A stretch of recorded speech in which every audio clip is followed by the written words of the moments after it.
Hello मेरे प्यारे दोस्तों। आप लोग कैसे हैं? आई होप सब लोग आप अच्छे होंगे।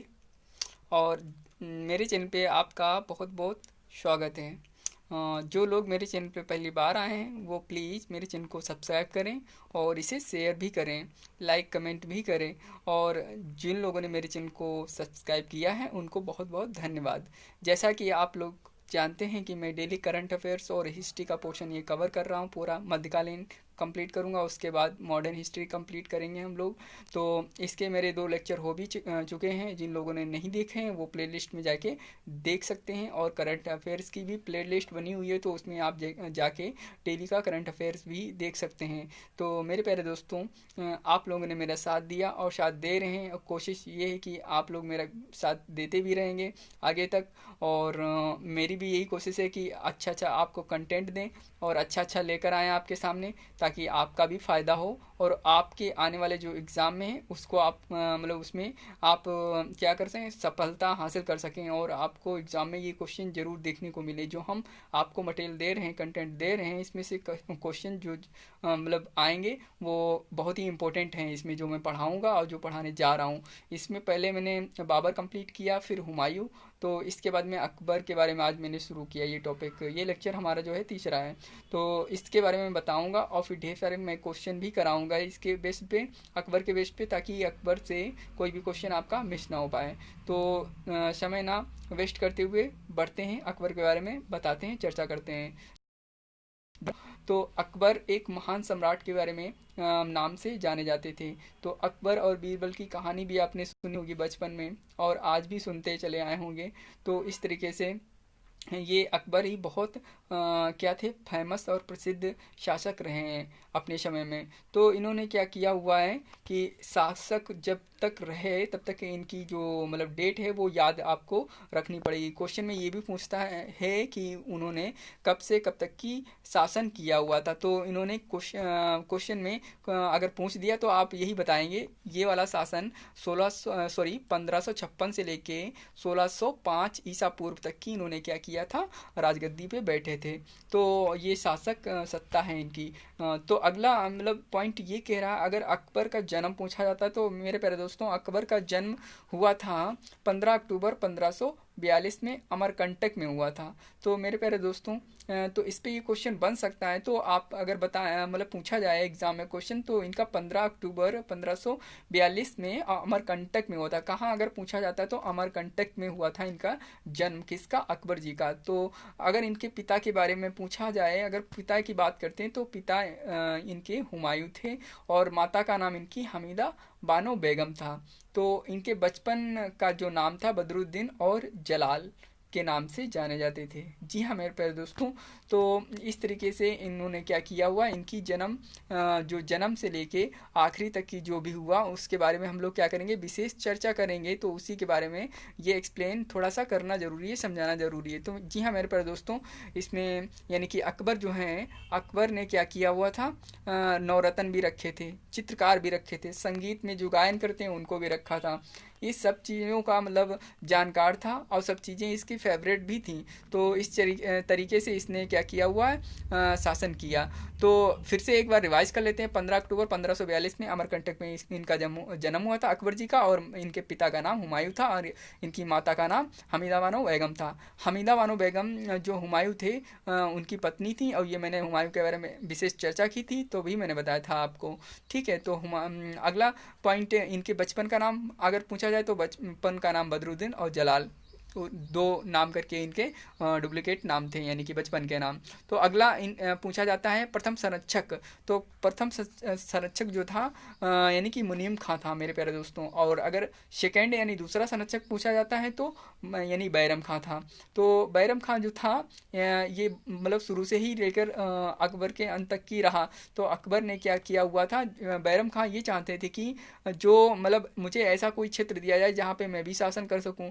तो जब अकबर बड़े हो गए थे तो समझदार भी काफ़ी हो गए, तो समझदार हो गए तो उन्होंने उनसे एक मतलब 2 ऑप्शन रखे, उनसे ये कहा कि मतलब उनको सेक्रेटरी बनाना चाहते थे एक जगह के।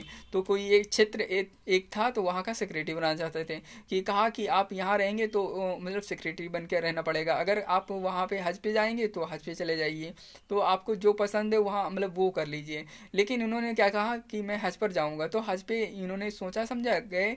तो मतलब बैरम खां की बात बता रहा हूँ मैं, बैरम खां की। तो वहाँ रास्ते में एक इनको मतलब कोई मिला, तो उन्होंने क्या किया, इसकी हत्या कर दी। तो बैरम खां की वहाँ पे डेथ हो जाती है रास्ते में ही, मतलब कहाँ, हज की यात्रा पे जाते समय। तो अकबर जी का अगर राज्याभिषेक पूछा जाता है तो हमारा 1556 ईसा पूर्व में हुआ था। कहाँ हुआ था? कालानौर, पंजाब में हुआ था। जी हाँ मेरे प्यारे दोस्तों, अकबर का जो राज्याभिषेक हुआ था 1556 में, यानी कि कालानौर पंजाब में हुआ था। तो अगर अकबर के बारे में बात करें अगले पॉइंट के, तो उसमें यानी कि दूसरी लड़ाई जो थी पानीपत की दूसरी लड़ाई इन्होंने लड़ी थी 15 यानी कि 5 नवंबर 1556 ईसा पूर्व में लड़ी थी। और किसके बीच में हुई थी? हेमू और अकबर के बीच में हुई थी। तो अकबर ये विजय हो गए थे वहाँ पे, यानी पानीपत की दूसरी लड़ाई 5 नवंबर 1556 में लड़ी गई थी। तो अकबर जी विजय हो गए थे, हेमू हार गए थे। वहाँ पे ऐसा हुआ था, जब वहाँ पे युद्ध स्थल में जो हेमू थे वो हाथी पे बैठे हुए थे। तो अकबर के मतलब जो वहाँ पे जितने सेना थी उसने क्या किया, विद्रोह मचा दिया। तो धोखे से क्या हुआ, हेमू के आंख में तीर लग गया। हेमू के आंख में तीर लग गया, तो फिर तीर लगने के बाद वो हाथी के ऊपर से क्या हुआ, गिर गए। उसके बाद उनकी वहीं पे युद्ध स्थल में ही डेथ हो जाती है। तो अगला पॉइंट हमारा ये कहता है, हल्दी घाटी का युद्ध कब हुआ था? क्वेश्चन भी पूछ देता है कि हल्दी घाटी का युद्ध कब हुआ था। तो हल्दी घाटी का युद्ध हुआ था 18 जून 1556 ईसा पूर्व में हुआ था। जी हाँ मेरे प्रिय दोस्तों, 18 जून 1576 में हुआ था, यानी कि ईसा पूर्व में हल्दी घाटी का युद्ध। आई होप आपको पानीपत का युद्ध इंपॉर्टेंट है आपके लिए, और हल्दी घाटी का युद्ध भी इंपॉर्टेंट है। डेट याद रखनी है। अगर पानीपत का यानी दूसरा युद्ध पूछा जाए तो आपको 5 नवंबर 1556 याद रखना है। किसके बीच में हुआ था? हेमू और अकबर के बीच में हुआ था, अकबर विजय हुए थे। और हल्दी घाटी का युद्ध पूछा जाए तो 18 जून 1576 में यानी कि हुआ था। तो इसमें क्या हुआ था, महाराणा प्रताप के बीच में इनका युद्ध हुआ था, और अकबर विजय हुए थे इसमें भी। मैंने जैसा कि बताया हुआ है पहले भी, जो अकबर थे महान सम्राट के बारे में जाने जाते थे, तो जाने इसीलिए जाते थे कि वो कभी हारे ही नहीं है। तो इस चक्कर में उन्होंने क्या किया, अपने पिता के बाद उन्होंने ही शासन सत्ता संभाली, और बहुत अच्छे ढंग से भी उन्होंने निभाया अपने सारी चीज़ों को। तो आगे मतलब पॉइंट की बात करते हैं, तो दीन ए इलाही धर्म का प्रधान पुरोहित, यानी कि दीन ए इलाही की स्थापना भी की, और उसको प्रधान पुरोहित भी बताया किसने? अकबर ने।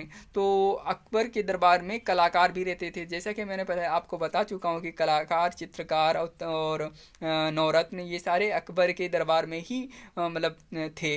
तो इनके यानी कि जो अकबर के यानी दरबार में कलाकार थे उनके बारे में जान लेते हैं थोड़ा सा। तो उनके बारे में जान लेते हैं ये कि इनके अकबर पूछा जाता है कि अकबर के दरबार में कौन कौन थे। तो कौन था? तो दसवंत एक थे, और एक बशावन थे, और एक थे अब्दुल समद। तो अब्दुल समद का विशेष नाम मिलता है, एग्जाम में कई बार क्वेश्चन भी पूछा जाता है कि अब्दुल समद मतलब प्रसिद्ध थे कहाँ। तो ये हमारा आंसर होगा, अकबर के दरबार में कलाकार के रूप में कौन प्रसिद्ध था? अब्दुल समद प्रसिद्ध थे।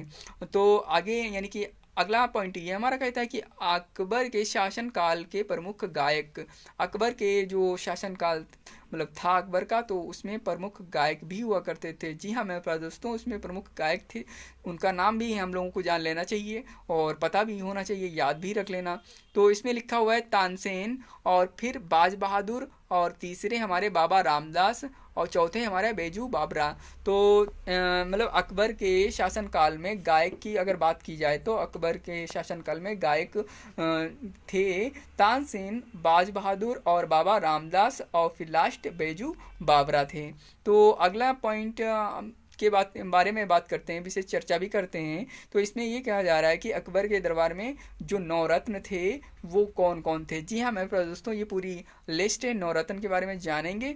और विशेष इसमें ये इम्पोर्टेंट आपको रहेगा कि इनके सारे आप नाम रख लीजिए, तो नाम जरूरी है याद रखना। तो क्वेश्चन में पूछा भी जाता है कि क्वेश्चन में ये पूछा जाता है कि अकबर के दरबार में से कौन नहीं था। तो ये जैसे अब्दुल फजल दे दिया गया ऑप्शन में, फैजी, तानसेन, और चौथा आपको दे दिया गया रहीम खान। तो इस तरीके से तो ऑप्शन बन जाएगा, तो आप आंसर टिक करेंगे रहीम खान नहीं थे। तो जी हाँ मेरे प्यारे दोस्तों, ये याद कर लेते हैं। कैसे याद करेंगे, पहले अब्दुल फजल थे और फिर उसके बाद में मेरे प्यारे दोस्तों फैजी, यानी अब्दुल फजल और फिर फैजी और फिर तानसेन और फिर बीरबल, फिर टोडरमल और फिर राजा मानसिंह। तो ये पहले हम लोगों को तीन याद रखने हैं। कैसे, तीन तीन करके आप याद करेंगे टुकड़ों में तो बहुत आसानी रूबरू याद हो जाएगा। पहले कैसे मैं रिवाइज कराता हूँ आपको, ध्यान से सुनिएगा आप। अब्दुल फजल, फैजी, तानसेन। अब्दुल फजल फैजी के ही भाई थे, यानी कि तो अब्दुल फजल फैजी के भाई थे। तो अगर अब्दुल फजल आपने नाम याद रखा है तो उनके भाई का नाम याद जरूर रखना पड़ेगा, तो उनके भाई का नाम फैजी। फिर उसके बाद में तानसेन। तानसेन कौन थे, ये अभी हम लोग मतलब पढ़ चुके हैं। तो ये तानसेन संगीतकार थे। तो और अगला, अब बीरबल के बारे में जानते हैं। अकबर के साथ में पूरी कहानी उसी पे डिपेंड है, और ये तो सारी बचपन की कहानी थी उनकी, अकबर और बीरबल। तो इस तरीके से आप बीरबल को भी याद कर सकते हैं। तो बीरबल क्या था, उनका नाम महेशदास भी पड़ा था। तो यानी अब तो आपको ये चार तो याद हो गए होंगे आई होप। कैसे, यानी कि अब्दुल फजल उनका भाई फैजी, और फिर तानसेन संगीतकार था, और फिर उसके बाद में कौन, बीरबल, यानी कि अकबर बीरबल। तो उसके बाद यानी कि बीरबल। चार तो आई होप आपको अंडरस्टैंड हो गए होंगे। अगर नहीं आपको याद हो रहे हैं तो दोबारा आप वीडियो देखिएगा, आपको जरूर याद हो जाएगा। ठीक है, फिर यानी दो और लेते हैं, टोडरमल और राजा मानसिंह। जी हाँ मेरे प्यारे दोस्तों, टोडरमल और राजा मानसिंह। और फिर नेक्स्ट और बढ़ते हैं, ये तीन जो और हैं उनके बारे में मतलब जान लेते हैं। ये कौन थे, टोडरमल और राजा मानसिंह। और फिर ये वाला इंपॉर्टेंट है, अब्दुल रहीम खान ए खाना। तो ये नौ रत्नों में से एक प्रसिद्ध थे। तो अब्दुल रहीम खान ए खाना, ये भी नवरत्न में से एक थे। नवरत्न किसके, अकबर के दरबार के। तो एक 8 नंबर पे, यानी कि फ़कीर, यहाँ पे फनी नहीं है, फ़कीर है दोस्तों, अजीउद्दीन। और यहाँ पे कभी कभी आपको भगवान दास भी माना मतलब मिलता है एग्जाम में। तो कई बुक में दिया गया है फ़कीर अजीउद्दीन, लूसेंट में फ़कीर अजीउद्दीन दिया गया है, और भगवान दास भी मतलब दिया गया है बड़ी बड़ी बुक में। और एक जगह आपको 8वीं के इसके बारे में देखो, अभी तक पूरी तरह सेटिस्फाइड और फैक्ट नहीं मिला हुआ है। कहीं पे हकीम हुकाम भी जाना जाता है। तो आपने हकीम हुकाम, भगवान दास और फ़कीर अजीउद्दीन, तीन नाम ऐसे हैं जो दुविधा में हैं। तो तीनों में से तीनों ही याद होने चाहिए। मतलब मेरी समझ में ये आ रहा है कि आप तीनों भी पता होना चाहिए। यानी 8वें नंबर पे क्या, फ़कीर यानी अजीउद्दीन, और या भगवान दास, या फिर आपके हुकाम हकीम। ठीक है, और फिर 9वें नंबर पे लास्ट आता है मुल्ला दो प्याजा। जी हमारे प्यारे दोस्तों, मुल्ला दो प्याजा, ये 9वें हमारे क्या थे, अकबर के दरबार के नवरत्न में से एक थे। तो फिर आगे बात करते हैं, अकबर के सुधार कार्य क्या थे, अकबर ने क्या किया था और उसके सुधार कार्य क्या क्या थे। मेरे प्यारे दोस्तों, इसको जान लेते हैं। तो इसमें अकबर के सुधार कार्य ये थे कि 1562 में उसने क्या किया था, दास प्रथा पर रोक लगाई थी पूरी तरह। आपको ये सन याद होना चाहिए, 1562 में दास प्रथा पर उसने पूरी तरह से क्या किया था, रोक लगा दी थी। और ये समझ सकते हो कि दास प्रथा पर जब रोक लगाई उसने, उसके बाद फिर उसने क्या किया, 1563 में तुरंत जस्ट बाद 1563 में तीर्थ यात्रा पर कर समाप्त कर दिया। आप अगर तीर्थ करना जाते हैं, कहीं पे टहलने घूमने जाते हैं, तो आपको यात्रा करने पे मतलब क्या किया जाएगा, टैक्स नहीं देना पड़ेगा। तो आगे सन दिया हुआ है 1564 में क्या किया था उसने, जजिया कर समाप्त कर दिया था उसने। 1564 में जजिया कर समाप्त कर दिया था। जी हाँ मेरे प्यारे दोस्तों, 1562 में दास प्रथा पर रोक लगाई और फिर 1563 में उसने क्या किया, तीर्थ कर समाप्त कर दिया, और 1564 में जजिया कर को भी समाप्त कर दिया। तीर्थ यात्रा कर कब समाप्त किया पूछा जा सकता है, तो 1563 बताएंगे। अगर दास प्रथा पर रोक कब लगाई, 1562 बताएंगे। और ये बहुत इंपॉर्टेंट है कि कभी कभी पूछा जाता है जजिया कर कब उसने समाप्त किया, तो 1564 में उसने जजिया कर को समाप्त किया। जी हाँ मेरे प्यारे दोस्तों, जो नेक्स्ट बात करते हैं हम लोग 1575 में। 1575 में क्या हुआ, इबादत खाने की स्थापना फतेहपुर सीकरी में उसने की। इबादत खाना, जो इबादत खाना है उसकी स्थापना फतेहपुर सीकरी में की अकबर जी ने 1575 में। नेक्स्ट पॉइंट की बात करते हैं 1582 में। 1582 में उसने क्या किया, दीन ए इलाही की स्थापना की। जब क्वेश्चन आपसे पूछा जाए दीन ए इलाही की स्थापना कब की, तो 1582 आप आंसर बताएंगे। जी हाँ मेरे दोस्तों, ये बिल्कुल डिटेल में आपको फैक्ट याद ही होना चाहिए, जुबान पे होने चाहिए। मैं एक सेकंड में दोबारा और रिवाइज करा देता हूँ ताकि हो सकता है आपको याद भी हो जाए। तो पहला आपका ये है कि 1562 में उसने क्या किया, दास प्रथा पर रोक लगा दी उसने। अब 1563 में उसने क्या किया, तीर्थ करने जाते हैं तो उस पर यानी टैक्स देना नहीं पड़ेगा, तीर्थ यात्रा कर समाप्त कर दिया। फिर 1564 में जजिया कर उसने समाप्त कर दिया और 1575 में इबादत खाने की स्थापना की। कहाँ पे, फतेहपुर सीकरी में। और नेक्स्ट पॉइंट ये कहता है 1582 उसने क्या किया हुआ है, दीन ए इलाही की स्थापना की। तो जी हाँ मेरे दोस्तों, ये मैं फास्ट इसलिए बता रहा हूँ ताकि आपको रिवाइज भी हो जाए अगर पढ़ा लिखा है कहीं पे, और बिल्कुल नहीं अगर पढ़ा लिखा है तो दिमाग में बिल्कुल चीज़ें हिट करेंगी तो बिल्कुल आपको याद हो जाएगा। नेक्स्ट बात करते हैं हम लोग अकबर के द्वारा निर्माण कार्य। आई होप यहाँ तक मैं कंप्लीट कर लाया है, तो थोड़ा ही बचा है, थोड़ा और पेशेंस रखना है आपको, ये एक बार समाप्त हो जाएगा। फिर इसके बाद में जो नेक्स्ट वीडियो होगी बिल्कुल क्वेश्चंस की ही होगी। तो अकबर के दरबार में निर्माण कार्य उसने अकबर के द्वारा निर्माण कार्य उसने देखो इमारत बहुत सारी बनाई, उसने कई विजय हासिल की। तो उसने क्या किया, बहुत सारी चीज़ें उसने की अपने जीवन में। ठीक, इतने मतलब इतनी तो शाहजहाँ की टक्कर का है ये, समझ लो। अकबर वगैरह में अगर पढ़ेंगे आप तो बिल्कुल एक पूरा दिन चला जाएगा, समझे। तो इस तरीके से अकबर और शाहजहाँ के बारे में फेमस मतलब चीज़ें बहुत ज़्यादा रही हैं, तो उनको आपको पूरी तरह से याद रखना पड़ेगा। तो इसकी कुछ चीज़ें मिलती जुलती हैं किससे, शाहजहाँ से, कोरिलेट करके हम समझाएंगे जब शाहजहाँ पढ़ेंगे। तो इसमें पहला तो आपको याद रखना है कि बुलंद दरवाज़ा की स्थापना अकबर जी ने की हुई है। जी हाँ मेरे प्यारे दोस्तों, बुलंद दरवाज़ा की स्थापना किसने की, तो आप बताएंगे आंसर में अकबर जी ने की है। और तो बुलंद दरवाज़ा का निर्माण कहाँ है, फतेहपुर सीकरी में ही किया है। इसको कोरिलेट इससे करके आप याद कर सकते हैं आसानी से। तो फतेहपुर सीकरी की भी स्थापना किसने की, अकबर जी ने की है। नेक्स्ट, और फिर दीवाने आम की स्थापना की है अकबर जी ने। फिर दीवाने ए आम यानी दीवाने आम, और फिर दीवाने एक खास, और फिर इबादत खाना की भी स्थापना की है अकबर जी ने। फिर नेक्स्ट बात करते हैं हम लोग तुर्की सुल्तान का महल, तो उसकी भी स्थापना की है इसने। और फिर अगला पॉइंट की बात करते हैं अनूप तालाब की भी स्थापना की है अकबर जी ने। फिर ख्वाबगाह, जो ख्वाबगाह है उसने यानी अकबर जी ने निर्माण करवाया। फिर मरियम का महल, ये भी अकबर जी ने बनवाया। बीरबल का महल, ये भी अकबर के द्वारा बनवाया गया। अब बीरबल महल तो आपको याद होना ही चाहिए क्योंकि 9 रत्नों में से एक थे और ये प्रमुख बहुत ही इंपॉर्टेंट थे अकबर बीरबल, तो आप याद रखेंगे इसको अच्छी तरह से। फिर टोडरमल भी थी 9 रत्न, तो 9 रत्न आप दोबारा देखेंगे सुनेंगे तो आपको याद हो ही जाएगा। तो अगला ये कह रहा है कि 10वां पॉइंट हमारा आगरा का किला। आगरा का किला अगर पूछा जाए किसने बनाया तो अकबर ने ही बनवाया, अकबर के शासनकाल में ही बना। नेक्स्ट, लाहौर का किला, अकबर का किला, दोनों इंपॉर्टेंट। लाहौर का किला अकबर ने बनवाया। फिर इलाहाबाद का किला, ये 3 किला आपको बिल्कुल याद होना चाहिए। आगरा का किला और लाहौर का किला, इलाहाबाद का किला किसने बनवाया तो अकबर ने बनवाया, अकबर के शासनकाल में ये चीज़ें हुई थी। जी हाँ मेरे दोस्तों। और फिर नेक्स्ट पॉइंट मतलब 13 जो उसने बनवाया निर्माण कार्य किया, तो उसमें 13 में अकबर का किला कहाँ पे है, अजमेर में है, मैगनी फोर्ट के नाम से जाना जाता है। अकबर का किला कहाँ पे है, अजमेर में है। और तो अजमेर पड़ता कहाँ है, राजस्थान में पड़ता है, तो मैगनी फोर्ट के नाम से जाना जाता है अकबर का किला। अगर आपसे पूछ दिया जाता है अकबर का किला कहाँ पे है तो आप बताएंगे स्टेट राजस्थान। अगर बात की जाए तो कहाँ पे है तो अजमेर में है, मैगनी फोर्ट के नाम से जाना जाता है। जी हाँ मेरे प्यारे दोस्तों, अगले पॉइंट की बात करते हैं। अफजुल फजल ने आईने अकबरी तथा अकबरनामा की रचना की। तो जी हाँ मेरे प्यारे दोस्तों, अफजुल फजल ने क्या किया, आईने अकबरी, ये आईने अकबरी एक पुस्तक है और एक अकबरनामा है, उसकी मतलब जो मतलब लिखा इसने क्या किया वो रचना की हुई है, किसने, अफजुल फजल ने की हुई है।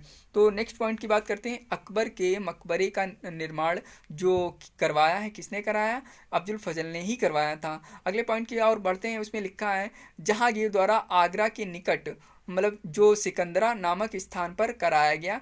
तो किसका जो अकबर का मकबरा है उसकी स्थापना कहाँ पे करवाई गई, तो आप मतलब कहाँ पे करवाई गई, सिकंदरा नामक स्थान पे करवाई गई जहांगीर के द्वारा। जी हाँ मेरे प्यारे दोस्तों, अकबर का जो मकबरा है यानी कि अगर अकबर के मतलब जो मकबरे की बात की जाए सिकंदरा में, और किसने, जहांगीर। जहांगीर जो हैं हमारे अकबर के ही बेटे होते हैं। तो फिर अकबर के काल को हिंदी साहित्य काल जो होता है उसके स्वर्ण काल भी कहा जाता है। किसको, अकबर जी को कहा जाता है। तो इन्होंने क्या किया है, कुछ उपाधियां भी दी हैं अकबर ने। अकबर ने क्या किया हुआ है, कुछ उपाधियां दी हैं, तो उनको भी जान लेते हैं मेरे प्यारे दोस्तों। उपाधियां, बीरबल को क्या दिया हुआ है, कविप्रिय। तो आप तो जानती होंगे, देखो बीरबल क्या है, कविप्रिय। तो वो कहीं पे भी जाते थे कुछ भी अपनी छाप छोड़ के ही आते थे। तो इनको मतलब बहुत ही शातिर बुद्धि का मतलब शातिर बुद्धि के नाम से जाना जाता था। तो अपने ऐसी वाणी बोलते थे जिस तरीके से वो जीती लेते थे हर चीज़ को। तो इस चक्कर में उनका यानी कि मतलब उपाधि दी गई अकबर के द्वारा, कविप्रिय। तो कविप्रिय के नाम से हम लोग जानेंगे, बीरबल की उपाधि दी गई है अकबर के द्वारा, कविप्रिय। तो अगला, नरहरि। नरहरि को मतलब उपाधि क्या दी गई है, नरहरि को उपाधि दी गई है महापात्र। जी हाँ मेरे प्यारे दोस्तों, महापात्र की उपाधि अकबर के द्वारा किसको दी गई है, नरहरि को दी गई है। तो मुगलों की राजकीय भाषा क्या थी, तो राजकीय भाषा मुगलों की फारसी थी। जी हाँ मेरे प्यारे दोस्तों, राजकीय भाषा फारसी थी। अकबर के शासनकाल की बात कर रहे हैं हम लोग, और मुगल ही पढ़ रहे हैं। तो ये कंप्लीट आपकी क्लास हो गई है। जो भी इसमें बचा हुआ है क्वेश्चंस वो मैं क्वेश्चन में डालूंगा, तो उसका जो अगला वीडियो आएगा उसमें आपको पूरी डिटेल में समझाऊंगा और वहीं पे आपको क्वेश्चन भी कराऊंगा। जी हाँ मेरे प्यारे दोस्तों, आई होप ये आपको समझ में आया होगा। अगर समझ में नहीं आया तो आप दोबारा इस वीडियो को देख सकते हैं, मैं इस वीडियो को डिलीट नहीं करूँगा। और तो इसमें अगर कोई भी त्रुटि या कुछ भी मिस्टेक्स अगर आपको लगता है कि कुछ कमी रह गई है तो आप मुझे कमेंट सेक्शन में कमेंट आके ज़रूर करें और मुझे बताएं, मुझे सजेस्ट करें और गाइड भी करें। तो मेरे प्यारे दोस्तों, आज के लिए बस इतना ही, और देखने के लिए थैंक यू सो मच। फिर मिलते हैं नेक्स्ट वीडियो में क्वेश्चन के साथ में, और आज के लिए बाय बाय। और आपके आने वाले एग्ज़ाम के लिए all the best, take care.